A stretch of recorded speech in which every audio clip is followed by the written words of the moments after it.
दोस्तों, अगर आप भी सहायक उर्दू अनुवादक की तैयारी कर रहे हैं और ये वीडियो आप तक पहुंच गई है तो मैं आपको इस बात की जमानत देता हूं कि आपने एग्जाम क्वालिफाई कर लिया। सिर्फ 60 क्लासेस देखनी है आपको और इस 60 क्लास में आप इस एग्जाम को क्वालिफाई करने के लायक हो जाएंगे। कंप्लीट सिलेबस डिस्कस करने वाला हूं मैं इस वीडियो में। आपको मैं एग्जाम के क्वेश्चन का पैटर्न भी बताऊंगा और साथ ही मैं आपको यह भी बताऊंगा कि आपको पढ़ना क्या क्या है। ये 4 चीजें हैं, ये 4 सवाल होंगे आपसे। सबसे पहला जो सेक्शन है वो वोकैब्युलरी का है। आपसे इस्तिलाहात के बारे में सवाल आएगा, उर्दू से हिंदी इस्तिलाहात और हिंदी से उर्दू इस्तिलाहात। अगर हम इंग्लिश की बात करें तो इस्तिलाह को टर्मिनोलॉजी कहते हैं, जो स्पेसिफिक वर्ड होता है किसी भी फील्ड का। वैसे अगर आम लफ्जों में वोकैब्युलरी का मतलब मैं आपको बताऊं तो हिंदी में शब्दावली और उर्दू में लफ्जमानी कहते हैं।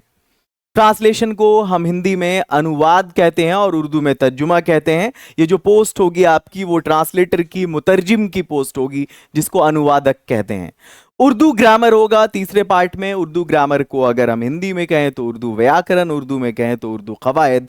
और जो चौथा पार्ट होगा वो जीके यानी जनरल नॉलेज का होगा, सामान्य ज्ञान का होगा, आम मालूमात का होगा। मैं इतने वसूख से कैसे कह रहा हूं कि मैं आपको इस बात की जमानत देता हूं। मैं हूं कौन? मैंने बिहार बोर्ड के लिए, अगर आपके कोई बच्चे हैं जानने वाले 12वीं में जिन्होंने एग्जाम दे दिया है 12th का या देने वाले हैं, जो दे दिया है उनसे आप जरूर पूछेंगे मेरी इन किताबों के बारे में या मेरे चैनल ओके इंग्लिश एकेडमी या मेरे ऐप ओके इंग्लिश एकेडमी के बारे में। ये बिहार में मेरी सारी किताबें चलती हैं, इंपल्स हो, तरंग हो, रेनबो राइडर हो, मीज़ान अदब हो। आपको वो बच्चे 12th के जरूर बताएंगे जिन्होंने इम्तहान दे दिया है। मैं हूं कौन? तो मैं आपको बता दूं कि मैंने बिहार बोर्ड के लिए ये चारों किताबें लिखी हैं।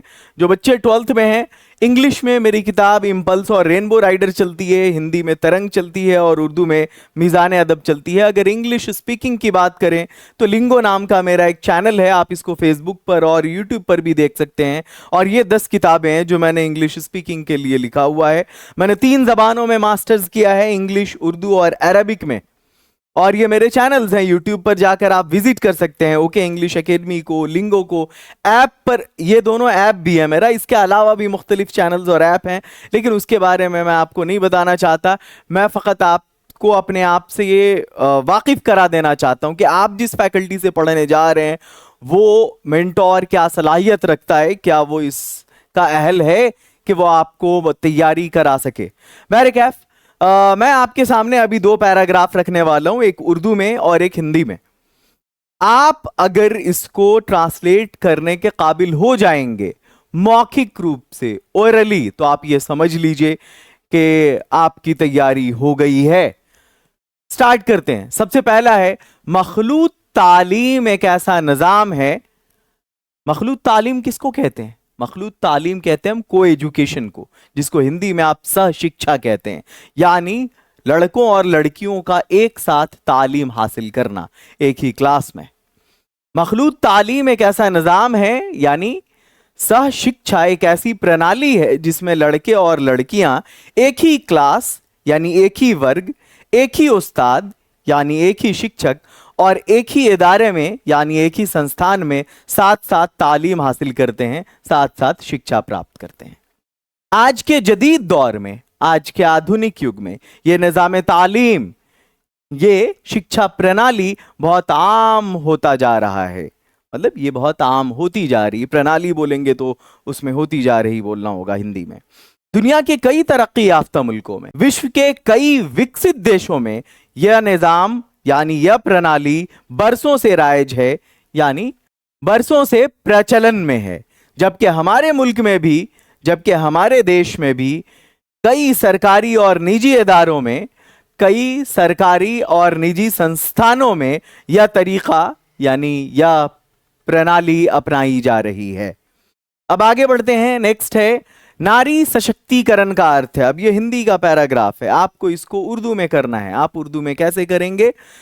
तो औरतों को बाइख्तियार बनाने का मतलब है महिलाओं को समाज में समान अधिकार, सम्मान और अवसर देना, यानी ख़वातीन को माशरे में मसावी हुकूक, एहतराम यानी इज्जत और मौक़े फराहम करना। यह एक ऐसा प्रयास है, यह एक ऐसी कोशिश है जिससे महिलाएं, जिससे खवातीन आत्मनिर्भर बने, बाइख्तियार बने, अपने निर्णय खुद ले सकें, अपना फैसला खुद कर सकें और किसी भी क्षेत्र में, किसी भी शोबे में पुरुषों के बराबर भागीदारी निभा सकें, यानी मर्दों के हमपिल्ला जिम्मेदारी अदा कर सकें। भारत जैसे देश में, हिंदुस्तान जैसे मुल्क में महिलाओं की भूमिका, औरतों का किरदार हमेशा से महत्वपूर्ण रही है, हमेशा से अहम रहा है। तो आप अगर इसको ट्रांसलेट कर पाते हैं ओरली, मौखिक, तो आप समझिए कि भाई हाँ, आप इस एग्जाम को क्वालिफाई कर सकते हैं और मैं आपको यकीन दिलाता हूं कि मैं आपको इसके काबिल बना दूंगा। सिर्फ 60 क्लास आपको करनी है और ऑफर लेटर आपके हाथ में होगा। ये 4 चीजें जो मैं आपको दूंगा इस कोर्स में, मैंने जो कोर्स आपके लिए रखा है हमारे ऐप ओके इंग्लिश एकेडमी पर अवेलेबल है। आप प्ले स्टोर पर जाइए और ओके इंग्लिश एकेडमी ऐप को इंस्टॉल कर लिए। इंस्टॉल करने के बाद आपको मैं अभी एक राब्ता नंबर दूंगा, कोई दिक्कत होगी आप उस पर राब्ता कर सकते हैं। लेकिन मैं आपको बता दूं, मैंने इसकी फीस कुछ नहीं रखा है, 0 फीस रखा है। 199 रुपया बस रजिस्ट्रेशन फीस है, छोटा सा। जब तक आपका इम्तिहान नहीं हो जाता तब तक की फीस है ये। ऐसा नहीं कि ये मंथली आपको देना है। और हां, कंप्लीट कोर्स कराऊंगा, पूरी 60 क्लास, 60 वीडियोस आपको मिलेंगी। उसके बाद उस क्लास का आपको क्लास नोट्स भी मिलेगा पीडीएफ फॉर्म में। आपको मैं टेस्ट सीरीज भी दूंगा और प्रैक्टिस सेट भी दूंगा। इतनी सारी चीजें आपके एग्जाम होने तक कंप्लीटली फ्री। 199 ये तो फकत रजिस्ट्रेशन चार्ज है। आप जो वीडियो देखेंगे वो हमारा सर्वर कॉस्ट है और इसको बनाने के लिए जो स्टाफ है वो बस उनका मेहनत आना है, रेम्यूनरेशन है। मैं आपसे कुछ नहीं ले रहा, मैं आपको फ्री में ये सारी चीजें दे रहा हूं। कमाने के लिए मेरे पास बहुत सारे चैनल्स हैं, मेरी किताबें हैं, तो अल्हम्दुलिल्लाह। कोई दिक्कत होती है आपको तो इस नंबर पर आप राब्ता कर सकते हैं, ये दोनों नंबर्स हैं यहां पर। और आपको इस बात का ख्याल रखना है कि ऐप डाउनलोड करना है ओके इंग्लिश एकेडमी, और यूट्यूब पर जो चैनल आपको सब्सक्राइब करना है वो okay Urdu academy. App okay English academy download करना है और यूट्यूब पर जो चैनल सब्सक्राइब करना है वो ओके उर्दू एकेडमी सब्सक्राइब करना है। यूट्यूब पर इस पर क्लास होगी, ऐप पर इस पर क्लास होगी। ठीक है, ये कंफ्यूजन आपका मैं दूर कर देना चाहता हूं। और अब चलिए हम लोग सिलेबस डिस्कस करते हैं, पीटी और मेंस दोनों का। आप सभी गौर से सुने कि ये जो आपका सिलेबस है इसको हम 2 हिस्सों में बांटते हैं, एक पीटी और दूसरा मेंस। मैं अभी मेंस की बात नहीं करूंगा, मैं सिर्फ पीटी की बात करूंगा। ये जो आपका पीटी का सिलेबस है ये 3 हिस्सों पर मुश्तमिल है, ये 3 हिस्सों में बटा हुआ है। सबसे पहला जो हिस्सा है वो है उर्दू ग्रामर। ग्रामर को हिंदी में व्याकरण कहते हैं, उर्दू में कवायद कहते हैं। तो ये जो उर्दू ग्रामर है 30 मार्क्स का है। कैसे होगा, कैसा सवाल होगा, ये मैं अभी दिखाऊंगा आपको। दूसरा हिस्सा ट्रांसलेशन का होगा जो 60 मार्क्स का होगा। तीसरा हिस्सा है जनरल नॉलेज जो 10 मार्क्स का है। तो 30 + 60 + 10 कुल मिलाकर 100 नंबर का है। 30, 60 + 10 = 100। 100 मार्क्स का ये इम्तिहान है जो आपको देना है। आगे बढ़ते हैं, और इस 100 में 80+ स्कोर करवाना आपको, ये मेरी जिम्मेदारी है। बस जैसे कह रहा हूं आपको वैसे करना है। चलिए अब इसको हम 1 बाय 1 एक्सप्लेन करते हैं। सबसे पहले हिस्से की बात करते हैं। यहां पर उर्दू ग्रामर है जो 30 नंबर का है। उर्दू ग्रामर में आपको सिर्फ 3 चीजों पर काम करना है पीटी के लिए। सबसे पहली चीज है वाहिद जमा, जिसको हिंदी में एक वचन और बहुवचन कहते हैं। अगर अरबी होता तो तस्निया भी आ जाता, संस्कृत होता तो फिर द्वैवचन भी आ जाता, लेकिन इंग्लिश, हिंदी, उर्दू में सिर्फ सिंगुलर एंड प्लूरल से काम चल जाता है। एक वचन, बहुवचन हिंदी में और वाहिद जमा उर्दू में। इंग्लिश में सिंगुलर एंड प्लूरल। मैं लिख ही देता हूं, सिंगुलर एंड प्लूरल, ये इंग्लिश में हो गया। हिंदी में एक वचन और बहुवचन। तज़कीर व तानीस की अगर बात करेंगे तो ये मैस्कुलिन एंड फेमिनिन जेंडर, जिनको पता है। और अगर आप हिंदी में बात करेंगे तो ये पुल्लिंग हो गया और स्त्रीलिंग हो गया। ठीक है, आगे बढ़ते हैं, अल्फाज व अज़दाद की बात करते हैं। हिंदी में इसको विपरीतार्थक कहते हैं, विपरीतार्थक शब्द या विलोम शब्द कहते हैं। अगर आप इंग्लिश की बात करेंगे तो ऑपोजिट वर्ड, या अगर टेक्निकली इसको एंटोनिम्स कहेंगे। तो ये जो 30 नंबर है, इसका सैंपल मैं आपके सामने लाता हूं। क्वेश्चन नंबर 1, खालिस उर्दू तरीके से किताब की जमा क्या है? देखिए, बहुत सारी जगहों पर आप देखेंगे कि बस किताब की जमा कुतुब होगी। चलिए आगे बढ़ते हैं, अगले सवाल की जानिब आते हैं। लेकिन मैं आपको बताता हूं, इस सवाल में एक पैगाम छुपा हुआ है। सबसे पहले ये खालिस उर्दू तरीके से ये ऐड करने की जरूरत क्यों पड़ी? उसकी सबसे बड़ी वजह ये थी कि किताब की जमा, कहीं कहीं पर आपने किताबों भी देखा होगा। जैसे आपने एक शेर सुना होगा, वो किताबों की गठरी तेरे पास थी, अगर तू जो पढ़ता तो क्या बात थी। यहां शायर ने किताब को किताबों कर दिया। साथ ही आपने एनसीईआरटी की हिंदी की 7वीं की किताब दुर्वा अगर आपने पढ़ा होगा, तो उसमें एक पोम है, हिंदी की कविता है सफदर हाशमी की, जिसमें उनकी पोम कुछ इस तरह है: किताबें करती हैं बातें बीते जमाने की, दुनिया की, इंसानों की, आज की, कल की। तो वहां है किताबें करती हैं बातें, और अभी मैंने कहा किताबों की गठरी तेरे पास थी। लेकिन ये सब गलत है। सही क्या होगा? कुतुब। आगे बढ़ते हैं। नेक्स्ट क्वेश्चन आपका है, असनाम का वाहिद क्या है? यह असनाम सनम से बना है, और इस सनम का मतलब होता है पत्थर। ये वो वाला सनम नहीं, सनम बेवफा वाला सनम नहीं, ये सनम पत्थर है। अगर आपने मदरसे में पढ़ा होगा तो आपने उगला में एक किताब पढ़ा होगा, क़ससुन नबीन में जो पहला चैप्टर है, आली मियां नदवी साहब का लिखा हुआ, आली मियां नदवी साहब मरहूम की लिखी हुई जो किताब है क़ससुन नबीन, फर्स्ट चैप्टर है उसका, मन कसरल असनाम, means who broke the idols. Who broke the idols मतलब मूर्ति को किसने तोड़ा, ये आइडल कहते हैं असनाम, और सनम आइडल मूर्ति। चलिए आगे बढ़ते हैं। नेक्स्ट है, अकीदा की जमा क्या है? देखो, अकीदा को हिंदी में हम पंथ कहते हैं, इंग्लिश में क्रीड कहते हैं। अकीदा की जमा अकायद होगा, तो इनमें से कोई नहीं होगा, क्योंकि अकायद है ही नहीं। अकीदा किसको कहते हैं? एक मुसलमान का, देखो 5 कोर प्रिंसिपल्स हैं। एक मुसलमान का अल्लाह पर, उसके रसूल पर, की किताबों पर, उसके मलाइक पर, और क़यामत के दिन डूम्सडे, जिसको डे ऑफ जजमेंट कहते हैं, उस पर यकीन रखना। ये बेसिक प्रिंसिपल है। अब एक चीज है यहां पर कि आप अगर गौर करेंगे तो आपको मालूम पड़ेगा कि आपसे किताब की जमा पूछ रहा है, यहां पर आपसे असनाम का वाहिद पूछ रहा है।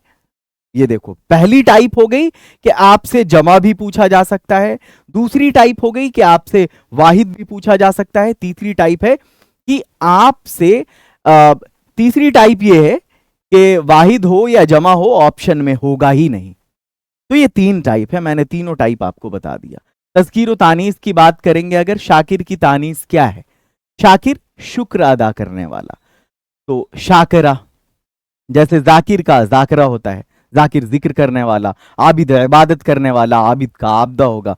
आगे बढ़ते हैं। नेक्स्ट है, साहिर की तज़कीर क्या, सॉरी साहिरा की तज़कीर क्या है? साहिरा किसको कहते हैं? जिसके अंदर जादूगरनी वाली सिफत हो, उसको साहिरा कहते हैं। अब इसका जो तज़कीर होगा वो, अब इसका जो तज़कीर होगा वो साहिर होगा। साहिर कहते हैं हम जादूगर को। इसको समझने के लिए आपको समझना पड़ेगा 2 लफ्ज, एक सेहर होता है और एक सहर होता है। इस दोनों में फर्क क्या है? वो जो आपने कलाम सुना है, सहर का वक्त था मासूम कलियां मुस्कुराती थी, ये जो सहर है वो उसकी बात हो रही है, जिसको डॉन टाइम कहते हैं, सहर का वक्त, सुबह सादिक का जो वक्त होता है। और जो गुरूब आफ्ताब का वक्त है, उसके लिए मतलब डस्क इस्तेमाल करते हैं इंग्लिश में। तो ये हो गया वो सहर। और ये जो सहर है ना, इसको कहते हैं मैजिक को, जिसको जादू कहते हैं आप। तो यहां पर जिस सहर की बात हो रही है वो ये वाला सहर है। आला अहमद सुरूर ने क्या कहा था? हुस्न काफिर था, अदा कातिल थी, बातें सहर थी। और तो सब कुछ था लेकिन रस में दिलदारी न थी। तो ये जो बातें सेहर थी वो सेहर जादू। आगे बढ़िए। नेक्स्ट है रक्कासा की तस्कीर क्या है। रक्कासा डांसर को कहते हैं, नर्तकी को कहते हैं, नाचने वाली को कहते हैं। और इसके लिए जो तस्कीर होगा वो रक्कास होगा। ये इसका सही जवाब है।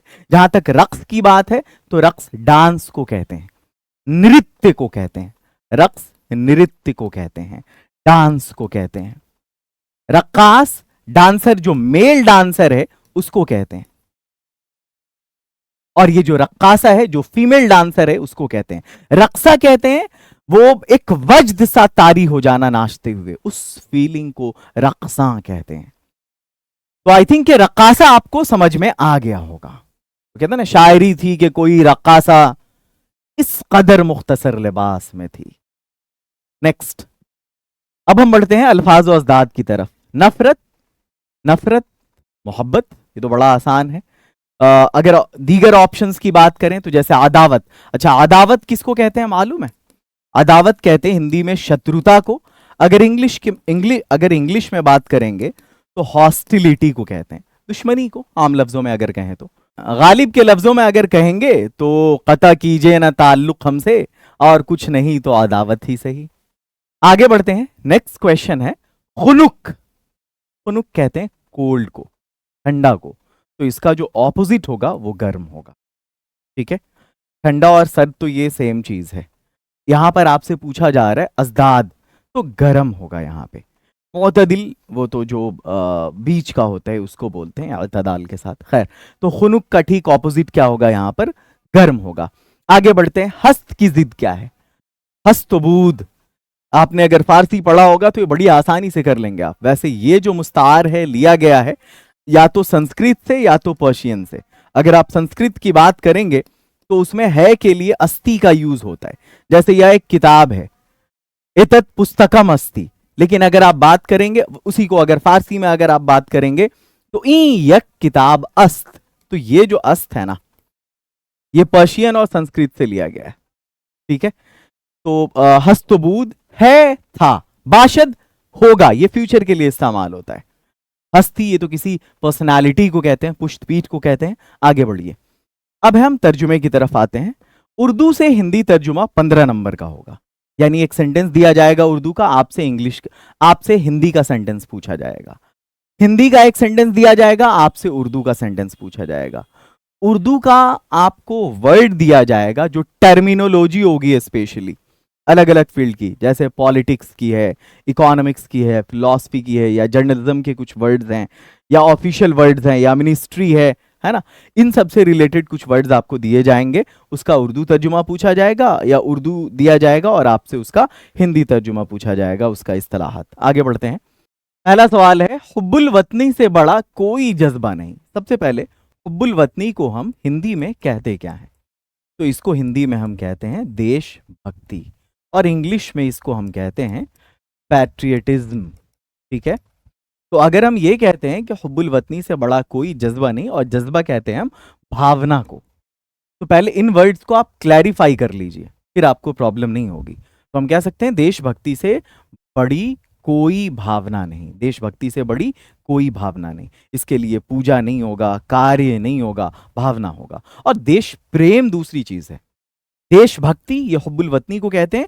इसमें बंदा सैक्रिफाइस देने की जब बात करता है तो उसको हम, ये बड़ी फीलिंग है देशभक्ति, देश प्रेम से बड़ी। देश प्रेम, लव फॉर कंट्री, लेकिन ये जो देशभक्ति है वो पैट्रियटिज्म है, वो हुब्बुल वतनी है। ये देश से प्यार है, और ये देश के लिए जान देने की भावना है।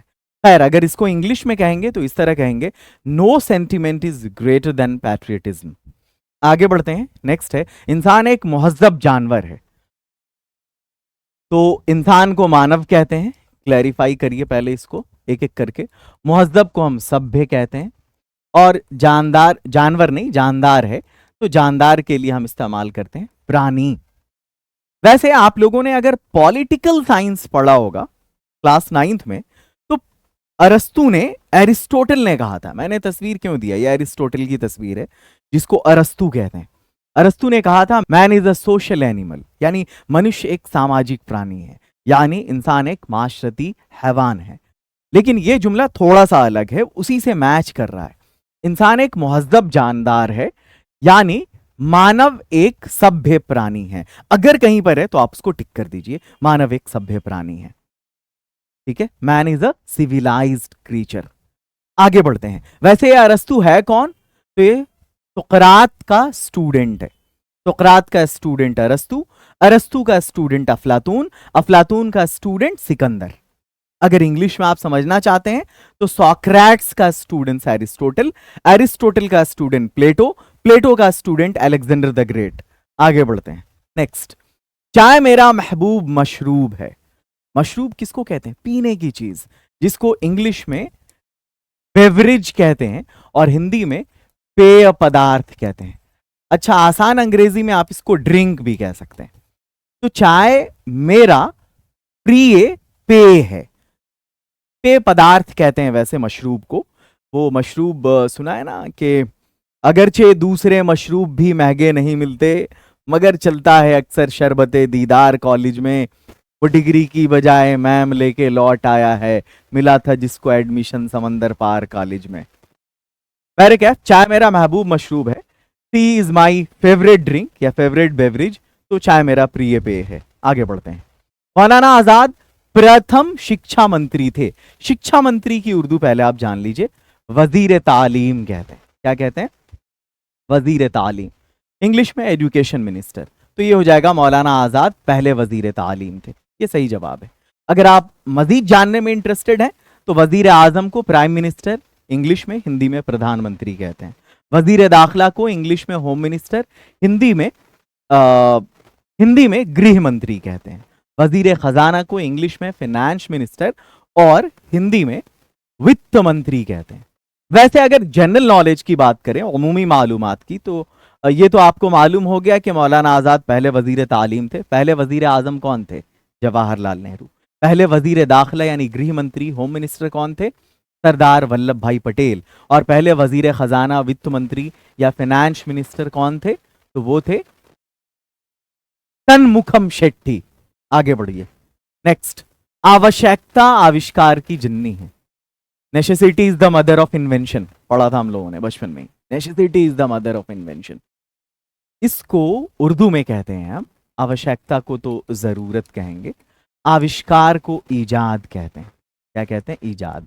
और जननी मां, तो जरूरत ईजाद की मां है। आगे बढ़िए। आगंतुकों का स्वागत है। आपने देखा होगा लिखा होता है visitors are welcome, visitors are welcome. आगंतुक आने वाले, आने वालों का इस्तकबाल है। कहीं कहीं पे आपने उर्दू में भी देखा होगा जायरीन का खैर मकदम है। द सेम चीज, आगंतुकों का स्वागत है। आगे बढ़िए। मशकूक कहते हैं जो सस्पिशियस होता है, संदिग्ध होता है, उसको मशकूक कहते हैं। अतिरिक्त कहते हैं एडिशनल को, इजाफी को। संबंधित कहते हैं रिलेटेड को, मुताल्लिक को। संलग्न कहते हैं अटैच्ड को, अटेस्टेड को, इसको संलग्न कहते हैं। ठीक है, आगे बढ़ते हैं। मुंसलिक अगर उर्दू की बात करेंगे आप तो नेक्स्ट है आमदो रफ्त, यानी आना जाना, आवागमन, ट्रैफिक जिसको कहते हैं इंग्लिश में। आय व्यय हो गया इनकम एंड एक्सपेंडिचर। आगमन कहेंगे अराइवल को, आमद को। आगे बढ़िए। सिफत किसको कहते हैं? हम खूबी को। वैसे ये वो वाला सिफत नहीं है। आप लोगों ने अगर पढ़ा होगा इंग्लिश में, आपको मालूम है कि नाउन, प्रोनाउन, ठीक है, verb, adverb, adjective, preposition, conjunction और इंटरजेक्शन पढ़ा होगा आपने।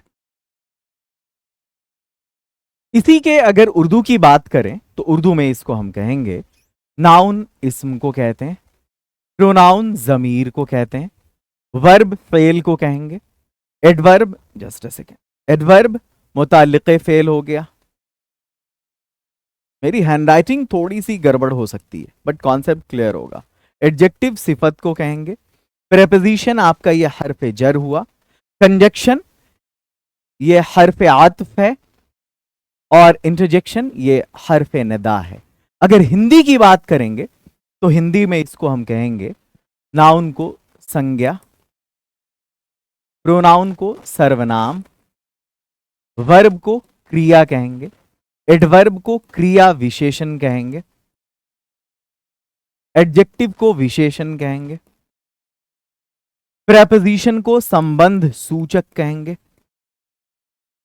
कंजक्शन को संयोजक कहेंगे और इंटरजेक्शन को विस्मयादि बोधक कहेंगे। अब इससे रिलेटेड कुछ भी होगा तो आप बआसानी उसको ट्रांसलेट कर सकते हैं। सिफत किसको कहेंगे आप देख लीजिए, सिफत कहां पर है। सिफत एडजेक्टिव विशेषण। अब जो है आप टिक करिए, आगे बढ़िए, आगे का काम आपका। नेक्स्ट, पांडुलिपि किसको कहते हैं? देखो, पुराने जमाने में जब तबात यानी प्रिंटिंग टेक्नोलॉजी नहीं थी तो उस वक्त जो ओरिजिनल हैंड रिटन मखतूता हुआ करता था वो एक बहुत कीमती असासा होता है। अब कोई मजहबी, तारीखी, सियासी जो रिकॉर्ड है जो हैंड रिटन फॉर्म में होता है उसको पांडुलिपि कहते हैं। ये देखिए आप, पांडुलिपि है ना। हिंदी में इसको हम इंग्लिश में इसको हम मैनस्क्रिप्ट कहते हैं और उर्दू में मखतूता कहते हैं। मंजूमा ये तो पोएट्री से रिलेटेड चीज है। मरबूता जो चीज बहुत गठा हुआ होता है उसको बोलते हैं, ठीक है। मसूला गालिबन जवाबदेह या रिस्पॉन्सिबल, जिम्मेदार को बोलेंगे। आगे बढ़ते हैं, पूर्ण विराम। अगर आपने वो पढ़ा होगा रुमूज औकाफ, अगर आपने पढ़ा होगा रुमूज औकाफ तो उसमें ये चीजें आपने पढ़ी होंगी कि ये जो पूर्ण विराम है इसको हिंदी में इसका सिंबल ये होता है और इंग्लिश में फुल स्टॉप होता है। ये इंग्लिश में है, फुल स्टॉप कहते हैं इसको, और हिंदी में इसको पूर्ण विराम कहते हैं। क्या कहते हैं? पूर्ण विराम कहते हैं। पंक्चुएशन कहते हैं, ये पंक्चुएशन के तहत पढ़ते हैं जिसको रुमूज़े औकाफ कहते हैं। हम लोग पढ़ेंगे इसके बारे में। तो जो पूर्ण विराम है इसको हम खत्मा कहेंगे, उर्दू में खत्मा कहते हैं। जहां पे सेंटेंस कंप्लीट होता है वहां पर पूर्ण विराम आता है। आगे बढ़ते हैं, ये प्रस्तावना है। प्रस्तावना को हम उर्दू में क्या कहेंगे? तमहीद कहते हैं, तमहीद कहते हैं। प्रस्तावना की बात हो रही है यहां पर। जो कॉन्स्टिट्यूशन ऑफ इंडिया है, जो भारत का संविधान है, जो हिंदुस्तान का आईन है, अगर आप उसके पहले सफ़े पर जाएंगे तो वहां पर आपको प्रियम्बल दिखेगा जिसको हिंदी में प्रस्तावना और उर्दू में तमहीद कहते हैं। कि हम हिंदुस्तान के अवाम, हम भारत के अवाम यानी हम अहले हिंदुस्तान मतानतो संजीदगी से आज़्म करते हैं कि हिंदुस्तान को एक मुक़्तदिर समाजवादी, मुक़्तदिर यानी सोवरिन, समाजवादी यानी सोशलिस्ट, गैर मजहबी यानी सेक्युलर, अवामी जमहूरिया, डेमोक्रेटिक रिपब्लिक बनाया और उसके तमाम शहरियों के लिए हासिल करें क्या? इंसाफ यानी जस्टिस, आज़ादी यानी लिबर्टी, मसावात यानी इक्वालिटी, अखुवत यानी फ्रैटर्निटी। ठीक है, तो ये जो चीज है ना, आप देखेंगे हिंदुस्तान के आईन के पहले सफ़े पर ये तमहीद होगा। आगे बढ़ते हैं, नेक्स्ट वन है पार्ट 3 है जो जनरल नॉलेज है। मैंने इसको 4 हिस्सों में तकसीम किया है। हालांकि ऐसा कोई सिलेबस आपका नहीं, वो मैंने आपके लिए बनाया है। आपके उन 10 क्वेश्चंस को देखकर, जो पिछली बार जब ट्रांसलेटर का इम्तहान हुआ था तो उसमें 10 सवाल पूछे गए थे, उसी की रोशनी में मैंने इसको 4 हिस्से में तकसीम किया है। सबसे पहली चीज है बेसिक जीके। क्रिकेट में कितने खिलाड़ी होते हैं?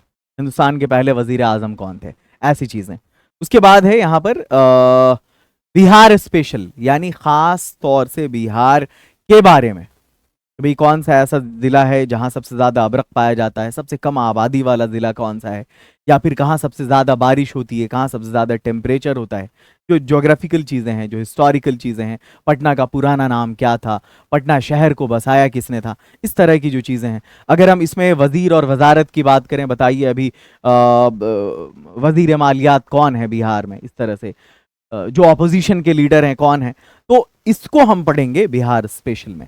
मिसलेनियस टॉपिक, मिसलेनियस टॉपिक्स में सारी चीजें मिक्स हो जाएंगी। जैसे अगर हम आपसे पूछें कि बताओ भाई, अगर हिंदुस्तान की करेंसी रुपया है तो फिर यूरोप की करेंसी क्या है, अमेरिका की करेंसी क्या है, सऊदी की करेंसी क्या है, ये मिसलेनियस टॉपिक्स में से इन सब चीज़ों को पढ़ते हैं। आगे चलिए, जैसे कुछ पर्टिकुलर टर्मिनोलॉजी है, जैसे नो बॉल क्रिकेट में इस्तेमाल होता है, सर्विस बॉल कहाँ इस्तेमाल होता है।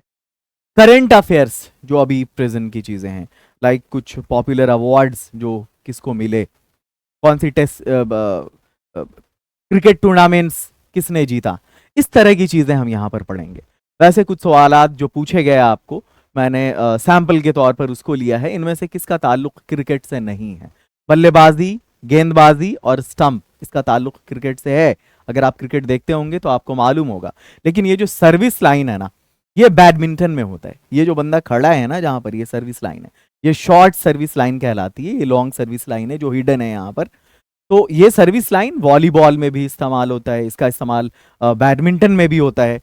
आगे बढ़ते हैं। पटना शहर का पुराना नाम क्या है? पाटलिपुत्र पटना शहर का पुराना नाम है, जिसको उद्दयन ने बसाया था। टैक्सिला, ये जो है टैक्सिला इंग्लिश में बोलते हैं। तक्षशिला ये पाकिस्तान में अभी मौजूदा दौर में अभी ये पाकिस्तान में है। वाराणसी तो नया नाम है, पुराना नाम इसका बनारस था, उससे भी पुराना नाम काशी था। प्रयागराज ये इलाहाबाद का नया नाम है। आगे बढ़िए। नेक्स्ट है, जर्मनी में कौन सी करेंसी राइज है? अभी तो वहां यूरो चल रही है। यूरो 1999 में इसको अडॉप्ट किया गया था। जितने भी यूरोपियन कंट्रीज हैं, आपको मालूम है कि दुनिया में 7 बर्रे आजम हैं। बर्रे आजम जिसको इंग्लिश में हम कॉन्टिनेंट कहते हैं, है ना, हिंदी में इसको हम महादेश या महाद्वीप कहते हैं। तो जो यूरोप का जो कंटिनेंट है, वहां उन सभी ने अपने देश की करेंसी के साथ साथ यूरोपियन एक कॉमन करेंसी उन लोगों ने अडॉप्ट किया। उस करेंसी का नाम था यूरो। तो जर्मनी में अभी यूरो चल रहा है, लेकिन पहले वहां मार्क चला करता था। अगर ऑप्शन में मार्क होता तो आप इसको भी टिक कर सकते थे। जहां तक लीरा का ताल्लुक है, तो ये टर्की की करेंसी है, तुर्की की, ठीक है। और टका ये तो बांग्लादेश की करेंसी है। आगे बढ़ते हैं। अगला सवाल है, आसाम के किस गुलकार यानी सिंगर को पद्म भूषण अवार्ड मिला? आप जिस बंदे को यहां स्क्रीन पर देख रहे हैं, इस बंदे का नाम है भूपेन हजारिका। ये बंदा असम से बिलोंग करते थे।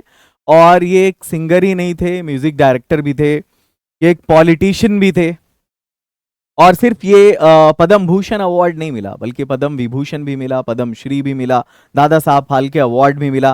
पॉस्थ्यूमसली यानी मरणोपरांत, मरने के बाद इनको अभी 2019 में शायद, गालिबन मैं कंफर्म नहीं हूं, भारत रत्न अवार्ड भी मिला इनको, शायद 2019 में। और जहां तक पद्म भूषण का ताल्लुक है, ये 2001 में इनको मिला था। हिंदी सॉन्ग्स मैंने कुछ सर्च किया इनका, लेकिन उतना अच्छा लगा नहीं मुझे। खैर, ये चीजें हैं कि फिल्म में भी सबसे बड़ा अवार्ड इनको दादा साहब फाल्के मिल चुका है। और ये भी रोजे रोशन की तरह आया है कि इनको हिंदुस्तान का जो सबसे बड़ा सिविलियन अवार्ड है, भारत रत्न, वो भी इनको मिल चुका है। लेकिन अगर हम बात करें करंट अफेयर्स के तनाजुर में, तो मुझे नहीं लगता है कि ये सवाल करंट अफेयर्स में आता है, क्योंकि इनको 2001 में ये पद्म भूषण मिला था और इनका जो इंतकाल है वो 2011 में हुआ है। लेकिन मैंने इसको करंट अफेयर्स में शामिल इसलिए किया है क्योंकि आपके उन 10 सवालों में एक भी करंट अफेयर्स का सवाल नहीं था, जो मैंने पिछली बार जो इम्तिहान हुआ उससे निकाला मैंने। लेकिन एक चीज मैं कह सकता हूं अपने तजुर्बे की बिना पर, कि करंट अफेयर्स में इस तरह के सवाल आ सकते हैं कि जैसे अभी 2024-25 में किसको मिला, इस तरह का सवाल। चलिए, अब मुझे लगता है कि आपका जो पीटी का सवाल है वो यहां पर कंप्लीट हो गया, सिलेबस डिस्कशन, जिसमें मैंने किस टाइप के क्वेश्चंस आएंगे ये भी बता दिया। जहां तक मेंस की बात है, मेंस का ताल्लुक है, मेंस में आपके 2 पेपर होंगे, लेकिन इसका सिलेबस डिस्कस नहीं करूंगा मैं। जब आप लोग मेंस में आएंगे तब मेंस की बात करेंगे हम। पीटी क्वालिफाई करके पहले आइए। पेपर 1 में ये चीजें हैं, 3 सेक्शन। उर्दू ग्रामर में सर्फ व नाहव है, पार्ट 2 में राइटिंग है। और पेपर 1 में 3 पार्ट होगा, उर्दू ग्रामर, राइटिंग और ट्रांसलेशन। पेपर 2 में सिर्फ ट्रांसलेशन होगा, Hindi to Urdu, Hindi to Urdu, Urdu to Hindi, English to Urdu और इंग्लिश टू हिंदी। पेपर 1 में जो चीजें होंगी वो मैंने यहां पर लिख दिया है पार्ट 1 में। फिर पार्ट 2 में जो चीजें हैं इंग्लिश उर्दू दोनों में लिख दिया है। पार्ट 3 में भी इंग्लिश उर्दू दोनों में लिख दिया है। पार्ट 2 में ये चीजें होंगी। दोस्तों, मेरे इस वीडियो का इख्तिताम यहीं पर होता है। आपसे एक छोटी सी गुजारिश है कि वीडियो पसंद आने की सूरत में लाइक करके शेयर कर दें।